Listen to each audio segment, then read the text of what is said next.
Assalamualaikum warahmatullahi wabarakatuh. Perkenalkan, kami dari kelompok 2 ingin memaparkan materi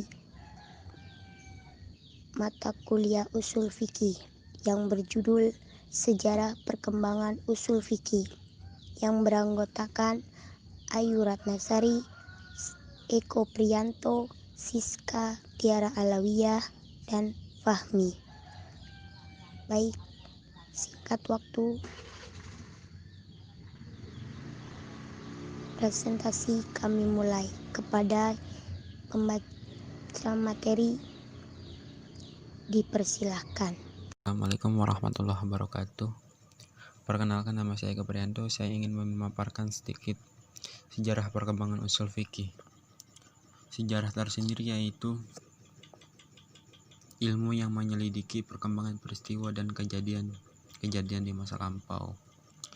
Dalam sejarah perkembangan usul fikih, sebagaimana ilmu-ilmu keagamaan lain dalam Islam, usul fikih tumbuh dan berkembang dengan tetap berpijak pada Al-Quran dan Sunnah. Dengan kata lain, usul fikih tidak timbul dengan sendirinya, tetapi benih-benihnya sudah ada pada zaman Rasulullah dan sahabat. Masalah utama yang menjadi bagian usul fikih seperti ijtihad, qiyas, nas, dan taksis sudah ada pada zaman Rasulullah SAW dan sahabat. Adapun masa perkembangan usul fikih yaitu yang pertama pada zaman Rasulullah. Dalam mengistinbat hukum, Rasulullah SAW langsung menggunakan wahyu dari Allah SWT melalui Al-Quran atau dengan jalan ilham dari ijtihad fitriyah berupa hadis. Dengan kedua sumber hukum di atas, umat Islam sudah terasa terlindungi hak-haknya.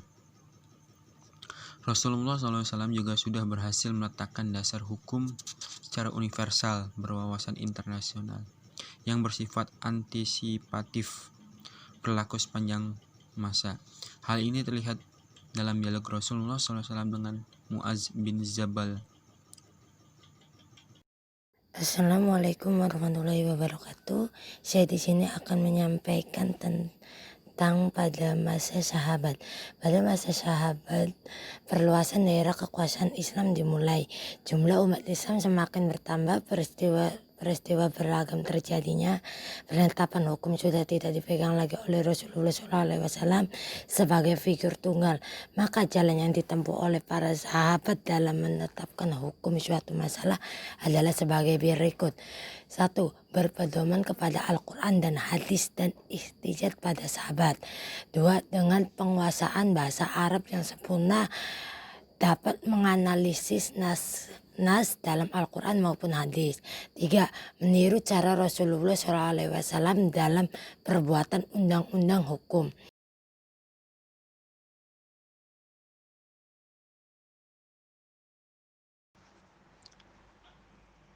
C. Sejarah pemikiran dan perkembangan usul fikih. 1. Sebab-sebab lahirnya usul fikih. Era pasca sahabat, usul fikih sangat diperlukan. Hal ini disebabkan oleh beberapa faktor, yaitu sebagai berikut. 1.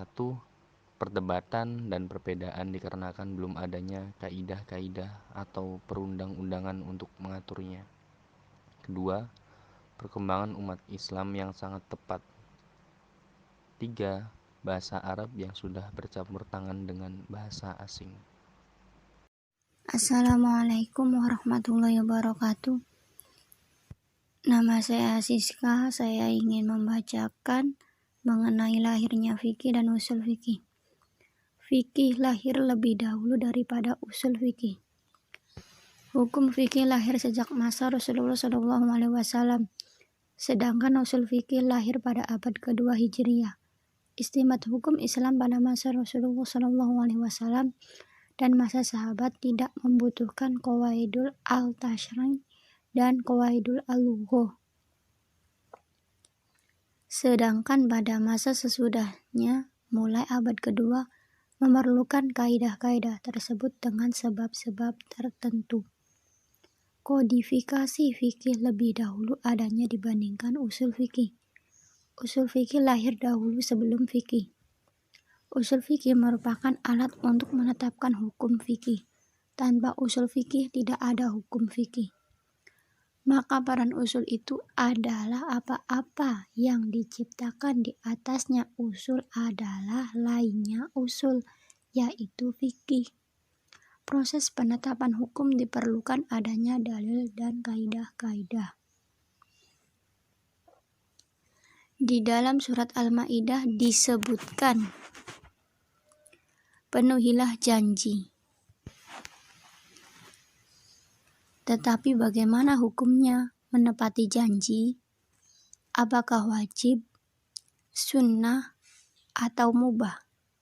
Pada tahap ini belum ada ketentuan hukum secara pasti. Bila dikaji pada ayat tersebut ternyata terdapat fi'il amr, tepatilah. Kata amr mempunyai kaidah umum, yaitu perintah itu untuk mewajibkan. Dengan demikian, maka perintah yang terkandung dalam kata amr tersebut menunjukkan arti wajib. Jadi, hukum dihasilkan adalah bahwa menepati janji itu wajib. Terima kasih atas perhatian teman-teman semua.